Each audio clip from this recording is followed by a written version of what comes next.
Hi friends! Thanks for tuning in. If you like this video, please give it a like, comment below, and take a moment to subscribe to our channel. Petty Harbour is a charming fishing village located on the eastern coast of the Avalon Peninsula in Newfoundland, Canada. It's nestled within a picturesque landscape of rugged cliffs, rolling hills, and the vast Atlantic Ocean.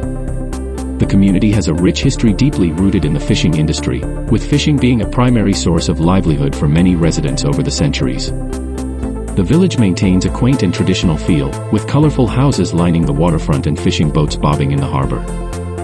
One of the most notable aspects of Petty Harbour is its close-knit community and strong sense of local identity. Residents often take pride in their heritage and cultural traditions, which are celebrated through events like the annual Fisherman's Brew Supper and the Regatta Festival. In recent years, Petty Harbour has also become a popular tourist destination, attracting visitors with its scenic beauty, hiking trails, and opportunities for whale watching and bird watching. The village offers a glimpse into Newfoundland's maritime history and a chance to experience the laid-back lifestyle of a coastal community.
Thanks for watching!